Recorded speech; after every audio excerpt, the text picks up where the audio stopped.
attendees are in listen-only mode.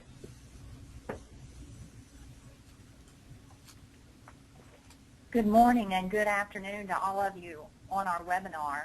We currently have approximately 60 attendees on the webinar.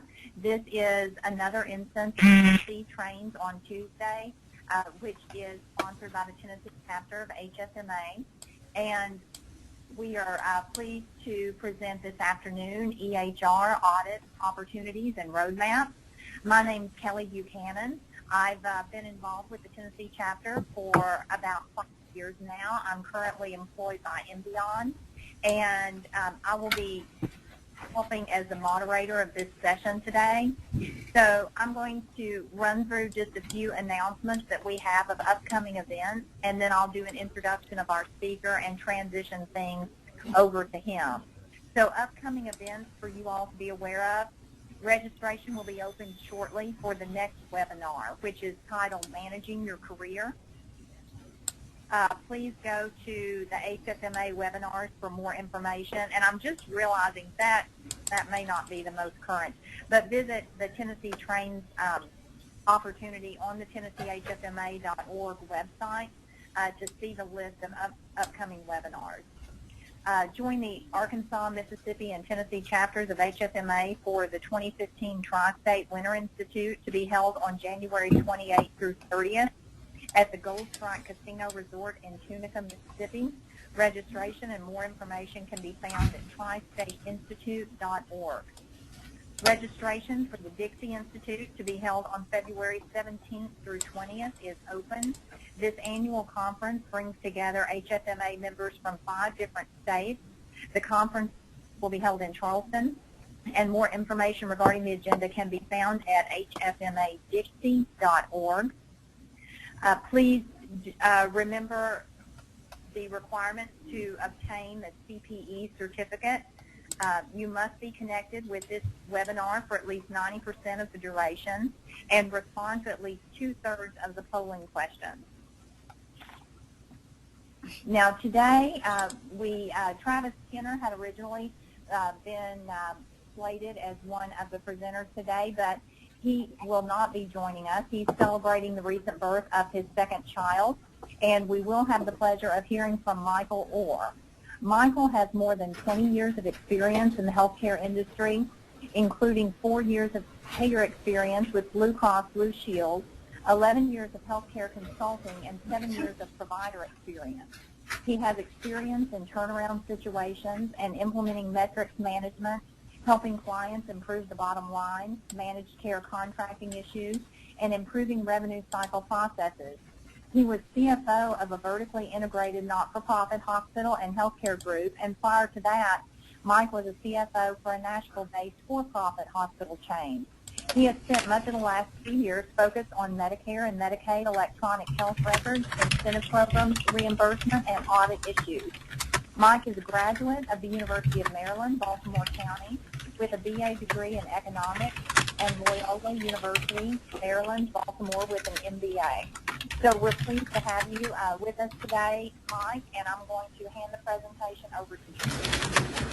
Thank you very much, Kelly. This is actually the 21st time that we've done this version of this presentation since the first of the year. And over the summer, at the end of one of the presentations, a gentleman came up and said that he worked for HRSA and that he was very interested in having us do a national webinar for them on this presentation. And he said, but you know, CMS is also my boss. You guys poked a lot of fun at CMS and the MACs in your presentation, and if you guys could just put it down, then he'd really appreciate it. So we ended up doing the presentation for them. It went, there was almost 700 attendees, and what we found out is that all we really have to do is point out the facts, and the poking fun takes care of itself, as you guys will see as we go through the presentation. So if we can actually start with the first polling question.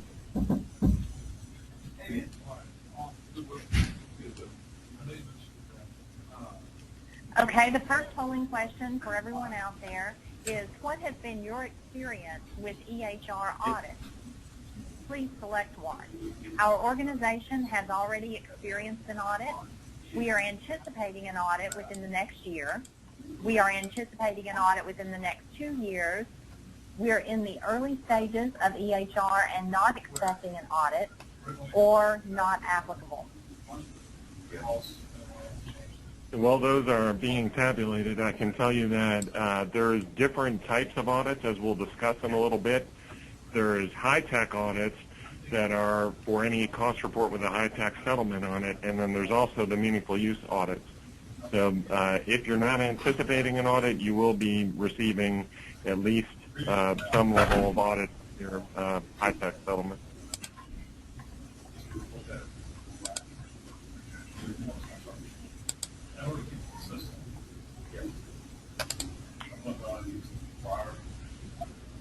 All right.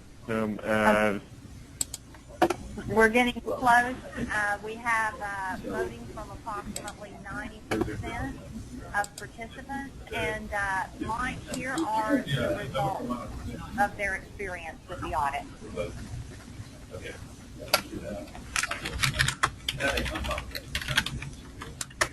Now, I'm not seeing any results. Okay. Okay, it shows me that attendees are viewing, so I'm hoping everyone else is able to see those. But Mike, what we see is about 40% of participants are saying that's not applicable to them at this time.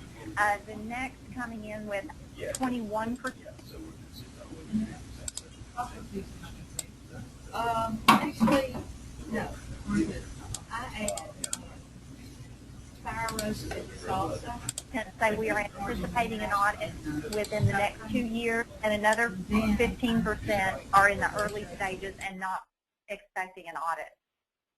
Okay, and that's pretty typical to what we've been seeing. A lot of people are just getting into meaningful use for the first time now, and we'll actually discuss some of those of who should be expecting audits as we progress.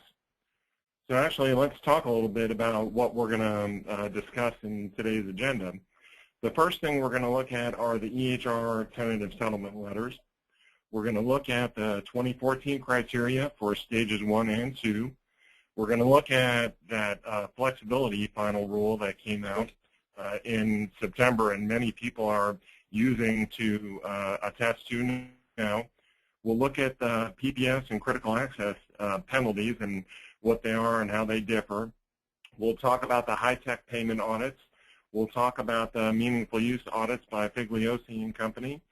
And finally, we'll wrap up with some discussion about EHR roadmaps before opening it up for some Q&A. So as I understand it, Brad has posted slides to the HFMA website, and so this is one that is a little difficult to read, but I think it's important for, and we're still getting questions on a weekly basis on these tentative settlement letters.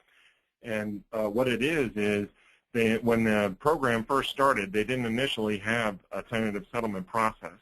And then starting at the end of last year, for any cost report filed after 10/1 of 13, they started to go through a tentative settlement process, which we'll talk about in a little more detail. But what happens is if you have a payable of any sort, you will receive from a third-party vendor called NGS, National Government Services, this 2-page letter that, as you can see, is not terribly descriptive. It says it's regarding a high-tech incentive payment. It'll give the hospital name, the hospital's NPI number. It'll say the amount that's due, which you can see the outstanding balance is for this hospital was $185,802.52. And then there's no information. It says, "Dear sir, dear madam," it says this is to inform you that your cost report generated a payable for this much money and you need to pay it within 30 days. Now if I flip to the second page, you can see that they sign it sincerely, the EHR High-Tech Incentive Payment Center. That's all the information you get. Travis and I always joke that this looks like it should have been signed by a Nigerian prince in a demand letter for money. So there's no information about what program year it's for. There's no information. There's no accompanying work papers. And if you call the 1-800 number All they can tell you is that that is the amount that's due. Now, what they don't tell you is that you do have the right and should request from your MAC, whoever that is, the work papers that support the calculation that was given to NGS. And as we all know, the MACs are never wrong with their calculations, right? So that's one of the first takeaways that I'd give you for today is if you get a tentative settlement letter, make sure that you internally or have someone externally review those calculations and make sure that you agree with them. So as we were just saying, the letters don't appear credible.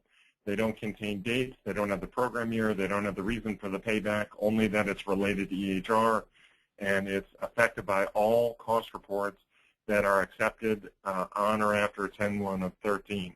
So everybody pretty much should have had a chance to receive at least one at this point. So when do these things get generated? And that's when there's a difference between what was paid on an interim payment and what the calculated settlement amount is. So the MACs conduct the calculation, and any difference is due back immediately.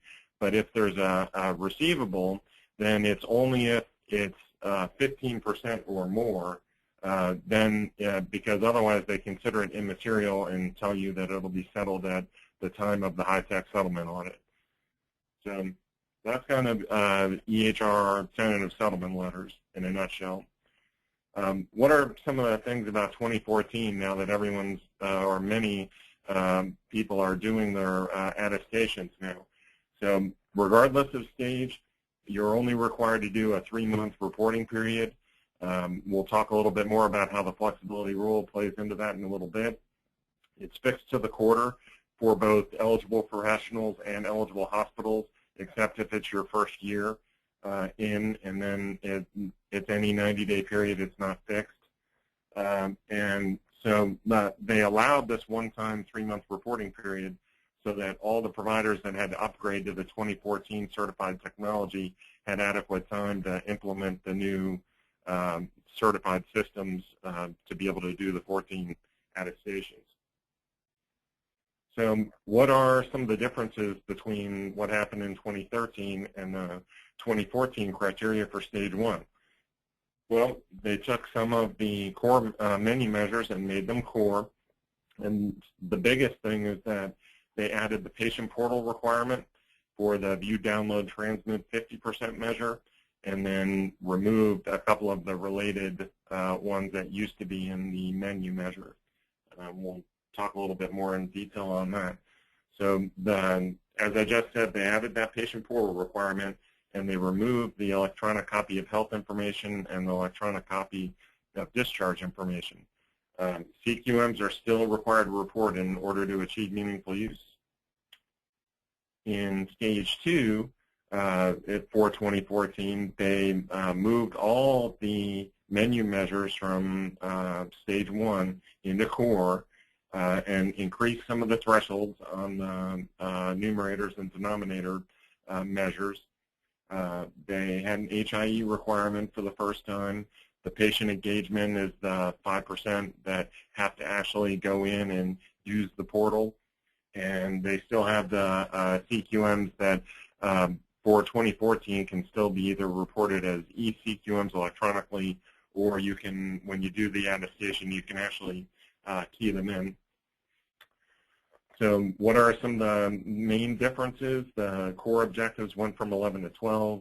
All the stage 1 menu measures are now in core, and all 3 of the HL7 public interface measures are now in the core for stage 2, and the patient portal increased the requirements.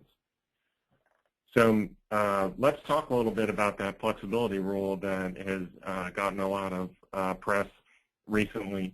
So before the flexibility rule, that you had to do the 90 days tied to a quarter, and you had to attest to whatever level of criteria you were scheduled to attest to.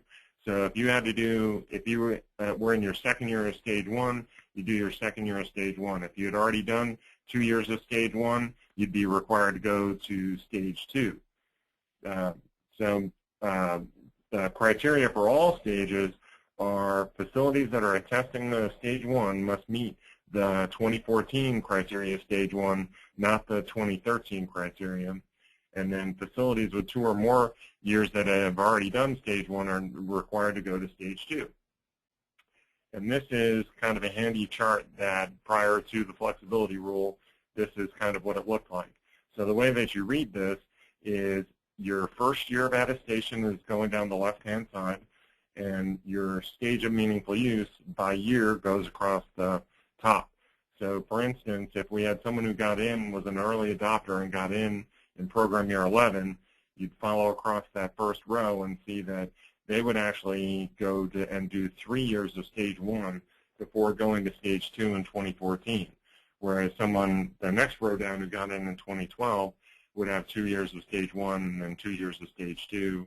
And when they were first came out, they had scheduled that stage 3 prior to the flexibility rule was scheduled to begin in 2016, as you can see in the 2016 column. So this is actually, it says proposed, but it's actually what ended up being finalized in the final rule, and you can see that it's changed now. Now the early adopters would have, in that same, following across that first row, the first payment year, would have a chance at having 4 years of stage 1 before going to stage 2 in 2015. And if you look and see, you can see that stage 3 is now pushed back to 2017 for all providers. And we'll talk a little bit more about that. So what are some of the flexibility final rule items that came out? This is it in text, and I'm going to show you the same thing in table format. It's the same information, but I think it's a little easier to read, and you can use this as reference material if this is something that affects you. But here's the same thing in chart format right out of the final rule. So if you were scheduled to demonstrate, that's in the upper left-hand corner, stage 1 in 2014, then you have the possibility of one of those 3 columns of using 2011 edition cert to attest to the 2013 stage 1 objectives and measures, or a combination of the 2011 and 2014 edition cert if you switch during your reporting period, or the 2014, the far right-hand column, stage 1 objectives and measures. If you were scheduled to demonstrate stage 2, which is the bottom one, there's a possibility that you could attest to the 2013 stage 1 objectives and measures, the combo again, or potentially the 2014 stage 1 objectives and measures. And we'll talk a little bit more about that. So what does this final flexibility rule actually mean? It means the EHR program could be extended. And as we saw, stage 3 is now not scheduled to begin until 2017. Well, there's no scheduled funding so for that time period now. And we all know how likely the vendors are to give us free upgrades for when the stage 3 proposed rule and final rule come out, and they have to modify all their software to be in compliance with it. What else could happen? Well, the 2014 EHR MU audits become a lot more complicated because now you need to be able to adjust for not just what someone was scheduled to attest to, but did they or did they not invoke the flexibility rule. So what could 2017 bring? We know we're scheduled to go to stage 3. Could there be harsher penalties? Might they need to do that to be able to get compliance rates up? Could there be another round of additional funding? We don't really know at this point. But given the low level of stage 2 compliance, I think that if the bar jumps much more, then there probably will need to be another round of additional EHR funding. But we just don't know at this point. So now let's talk a little bit about PPS and critical access hospital penalties. When the regulations first came out, it was all the way until program year 2015 before these penalties would actually be instituted for either PPS or critical access or in EP. Well, now that's actually upon us now. So it's not so far off any longer. There are hardship exemptions for both PPS and critical access hospitals, and we'll talk a little bit about when and what effects there are on both of them. So the first one are the subsection D or PPS hospitals, and what the penalty affects is the market basket update. And for this year that we're currently in, a hospital that did not have a successful attestation for program year 13 would be under a 25% reduction of their market basket update. Next year it goes to 50, and then at least currently it's 75% for each year after that. And as I just discussed, it's a 2-year lag for PPS hospitals. So the way that you read these charts is that the payment adjustment year for 2015, which are the claims from 10/1 of 14 to 9/30 of 15, is affected by whether or not that hospital had a successful attestation for program year 13. The penalty for 2016 is based on 2014, etc. So there's this 2-year lag, unless 2014 was your first year in the program, which is what this slide says. Now, critical access works a little bit differently. The critical access is for 2015 is affecting the cost report that starts during program year 15. So whenever that is, the cost reporting period that begins from 10/1 of 14 to 9/30/15 would have a 0.33% reduction on the 1% add-on for 2015, 2/3% in 2016, and then a full percent in 2017, and from that point on, at least as it stands today. And as you can see on this chart, there is no lag. It's not a 2-year lag for critical access hospitals. The penalty for 2015 is actually affected by whether or not the hospital has a successful attestation for program year 15. So, as I said, there are hardship exemptions. They've updated it a little bit so that when they first came out, almost no one could qualify. It literally took like an act of God to qualify for the hardship. They've eased the requirements a little bit, and there's some like broadband availability things, and there's some other things that if it doesn't look like you're going to be able to do a successful attestation, it's probably worth looking into whether or not you can qualify for an exemption or not. So now is a good time for the second polling question, if we can bring that up. And again, I don't think I'm going to be able to actually see it. If you can kind of walk me through what the question says. Okay, the question is, what is your organization's biggest challenge with EHR audits? Keeping up with changes to the program, finding knowledgeable staff to manage the audit, choosing the right technology to manage your EHR, managing patient privacy concerns under HIPAA, or not applicable? And I'm guessing if this is consistent with other audiences that they're going to say it's really hard to keep up with all the changes to these darn programs.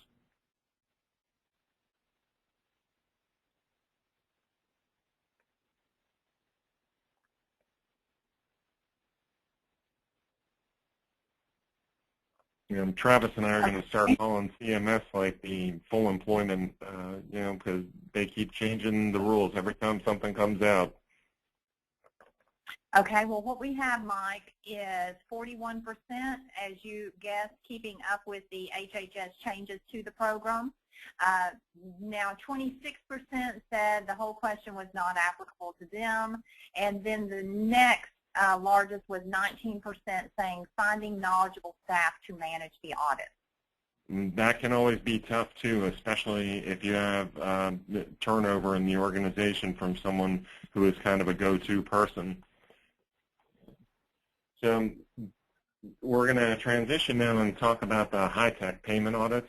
These are actually conducted by the MAC, and they're required for every cost report that has a EHR HITECH payment on it. So there's one of 3 levels of audit. There's either a desk redone, an in-house audit, or an on-site audit. They initially, last year, were doing pretty much solely in-house audits, but we've heard that they're starting to do more desk reviews and some on-site audits now as well. One of the things that another key takeaway for today is that when the MAC is reviewing the 9 payment variables that go into your EHR calculation, you also have an opportunity to adjust those factors as well to the positive. So what do I mean by that? Well, there's a few different things. One of them is the Medicare Part C days. So for your Medicare EHR payment, whether you're PPS or critical access, those Part C days are the Medicare HMO or shadow bill or Medicare Advantage or Medicare HMO days. They're all the same thing. They're those zero pay claims that get dropped to your MAC so that they can be reported through to the cost report. So even if you're billing them to the HMO, you also have to drop a secondary bill in order to get credit for them. And regardless of size, we have yet to find a hospital that's capturing all of their Part C days. And sometimes it's just a matter of going to the new EHR system and the logic was built into the old system and it doesn't all come across, or we've seen it where there's been new carriers in facilities region that so some of them are getting billed, but not all of them. It's definitely something that's worth looking into. They can be worth as much as $1,000 or more for each day in EHR. For critical access, it increases the percentage that they get reimbursed on their allowable percentage. And for PPS, it's a straight per day value for them. Another one is total days. There's a number of different variables in total days that either should or should not be included that oftentimes are not correct. And a couple of examples of that are like employee days do not need to be included in total days. Medicare Part B only days do not need to be included in total days. Hospice, any subacute days. There's a number of different things. We've seen where there's been observation days included and they don't need to be included. And so there's many different types of buckets of days to look at that you can remove out of the denominator, which forces up the percentage and increases the EHR money. Another big area is charity care, and for where I have policy review there, it's really important because when they undergo the charity care audit, what they end up doing is they'll ask for a copy of the charity care policy, and then they'll ask for a listing of the charity patients, either for a month or in some cases in small facilities the entire year. And then they ask for a sample of all the medical records and say, okay, your policy says that you require 3 years of tax returns and John Smith only has 1 tax return in his record, therefore we're disallowing John Smith's charity charges. And then Mary Smith, your policy says that you require a minimum of 3 months of income verification, and there's only 1 pay stub or 2 pay stubs, and it's not a full 3 months, therefore we're disallowing it. Then one of the things that we've been recommending is that you do a thorough review of your charity care policy and make sure that you're actually implementing whatever's in there, and if not, I'd suggest loosening the policy to be something that your business office folks can actually implement, as we've seen a lot of reductions in the charity care, and charity care now for the first time has a reimbursement effect on EHR reimbursement. So we had a circumstance where a MAC was trying to treat charity as bad debt. It was a big policy issue, and we ended up winning. But what they do, as I just stated, is they will test. They ask for your policy, and they test against it. And And actually, I'm going to take one more step back. Another thing that they ask for, they do verification of days, and they'll ask for a copy of the inpatient days policy for the hospital.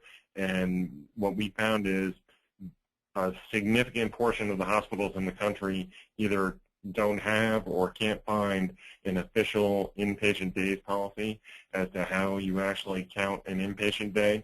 And there is a sample policy that we've developed. If this might affect you, you can let me know, and we'd be happy to share a sample policy with you. So that kind of covers the big things that they're looking at on those. Well, and then they extrapolate. So similar to when they do a bad debt audit, if they have findings when they do their samples on those different items, on the days or charges or charity, any of those payment variables that they audit, they extrapolate it across the whole. So, you know, that's always fun when the MAC is extrapolating. Now, let's switch gears a little bit and talk about those EHR meaningful use audits. These are the ones that CMS has a contract with FIGLIOZZI and Company, a CPA firm, and they have already worked on program years 11 and 12. They had started the first round of 2013 audits earlier this year, and we've been, usually by now they've done, they're doing their second round, and we're thinking that maybe because of the flexibility rule, we haven't seen that second round for this year kick up yet.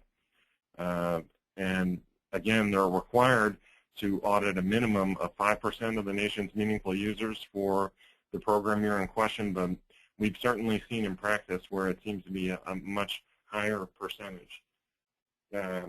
They bring a CPA's perspective, and we can help look at that. One of the things that a lot of people don't realize is that these really aren't IT audits. They're more documentation audits. So it's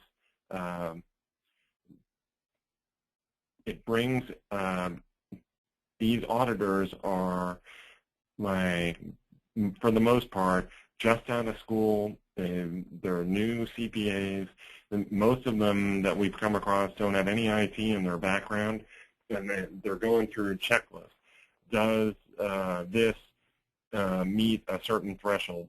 The hospital said that they did a security risk assessment. Is there proof of dates, and when was it completed? And we'll talk a little bit more about some of the specific things in a minute. Many facilities feel that since their EMR software is certified, there shouldn't be any IT issues, and we'll talk about some of the fallacies in that. And the problems with the security risk analysis, that's probably the single biggest or one of the biggest areas of failure for meaningful use audits, because keep in mind that these are the all or nothing audits, at least currently.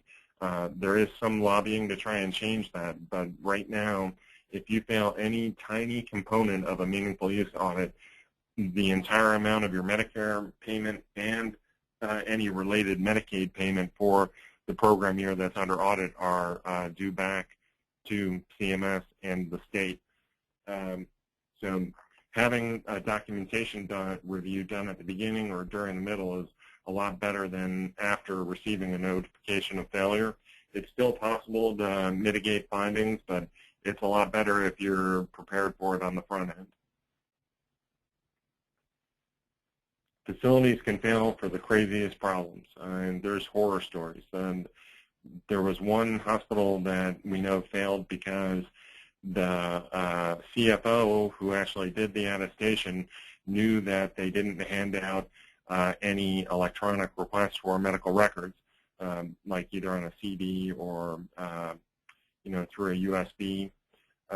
But the nurse, one of the nurses who was actually doing it was printing out a number of things out of the EHR, and that was what her understanding was. She thought she was doing it electronically.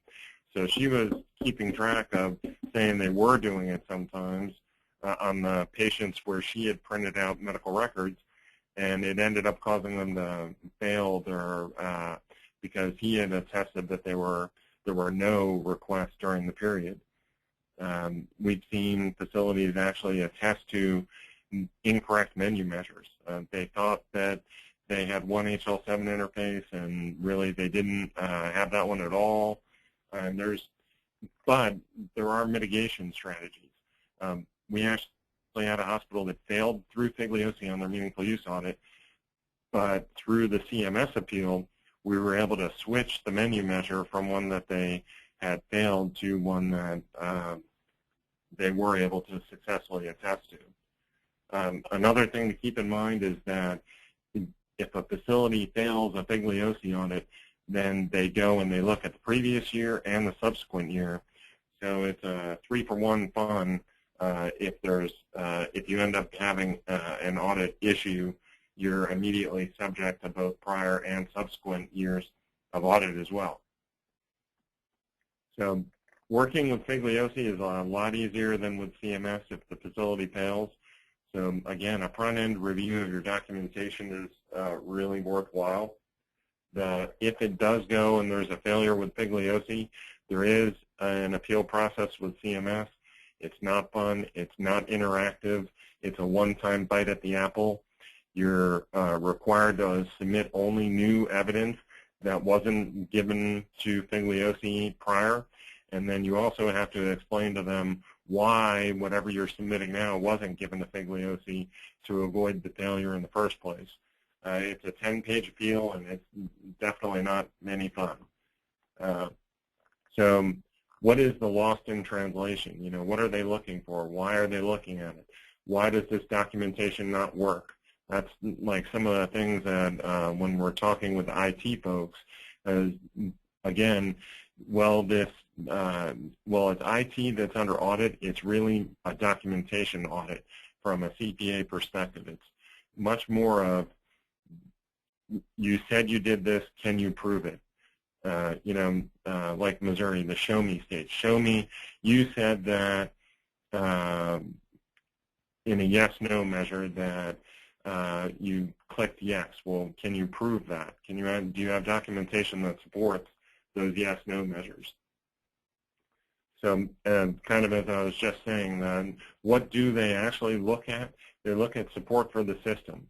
So can you actually prove what version of certified technology you had from day one of the reporting period through the last day of the reporting period?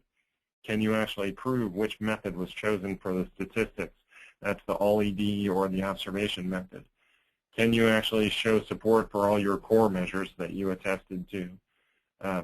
Can you show that a security risk analysis was performed during or prior to the reporting period, and or are there dates for, is the level of risk stratified? Are there dates for expected completions? Can you show that something was remediated? That's probably, as I said earlier, one of the biggest areas. And then menu measures is another big one where there's been issues with somebody clicking yes to get through the attestation and then find out that really there should have been an exemption potentially claimed. Those are some of the issues that we've seen. So what are some of the risks for the unaudited facilities?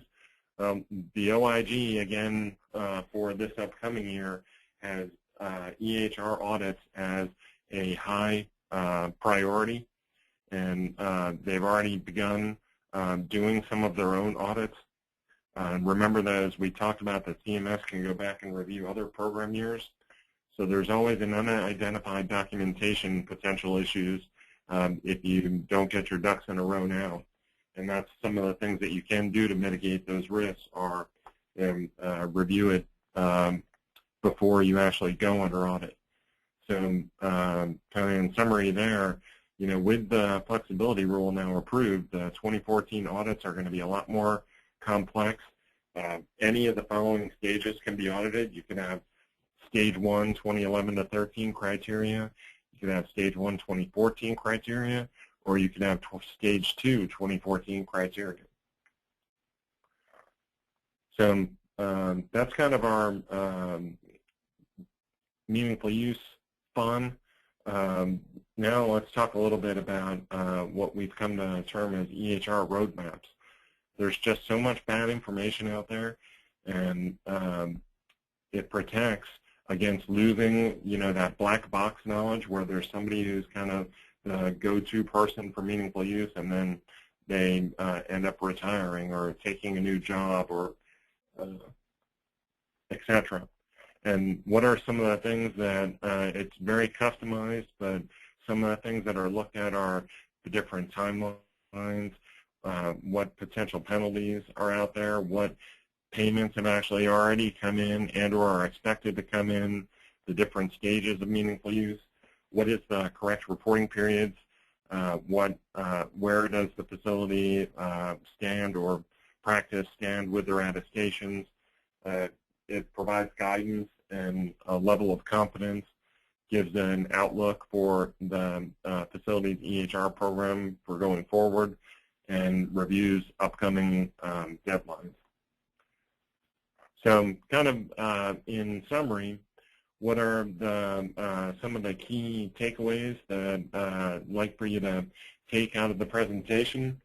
The patient portal requirement is a big one, especially for the stage 2, that 5%. There's some interesting strategies that we've learned from facilities across the country in helping to attain it. Everything from giving $25 gift cards to someone who actually goes in and does view their record online, to one facility was giving away boxes of diapers for anybody who would do it, and that helped get some of the children for the elderly that were in the hospital to do it so that they could get the box of diapers. So there are some strategies there. We've seen a few others as well. There's definitely some help from the new flexibility final rule. We've been seeing more and more hospitals utilizing it. They did extend the deadline. So the deadline now for hospitals is December 31st. So there's still a few more weeks left to do the 2014 attestations with or without the flexibility rule. The meaningful use audit penalties are very real, and the key is, as in real estate where it's location, location, location, the key to the meaningful use audits is documentation, documentation, documentation. Every participant that receives an interim payment will experience some level of high-tech audit. Those are the ones that we talk about where the MACs do the reviews and are subject to extrapolation. And then getting an understanding of the road that lays ahead of your facility is key to keeping your head above the EHR water. And then before we go to Q&A, can we queue up the third and final polling question?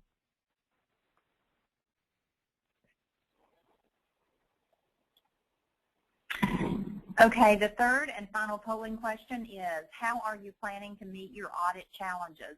Implementing IT staff training, implementing physician documentation training, developing a plan to find root causes of EHR problems, ensuring that HIPAA regulations are being met or not applicable.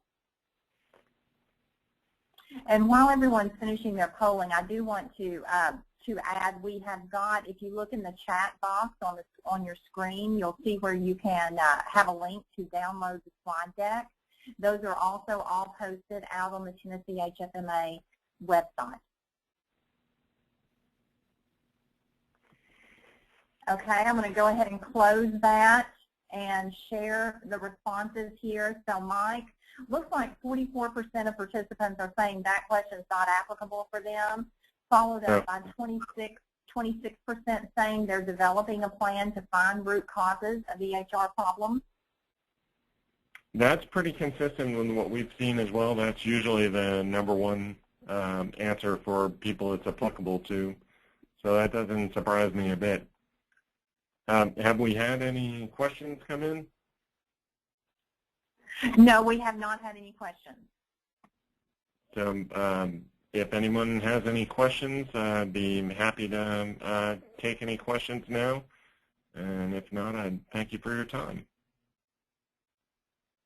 Thank you for your time, Michael. This has been very helpful, and we appreciate all the participants who were on the call today.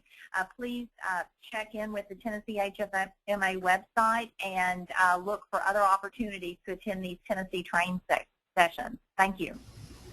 Michael, Thank this is you. Katie. Michael, this is Katie. There was one question that came in asking where should requests for the sample days policy be made? That can just go right to my email address, morr@bkd.com, and I'll email it out.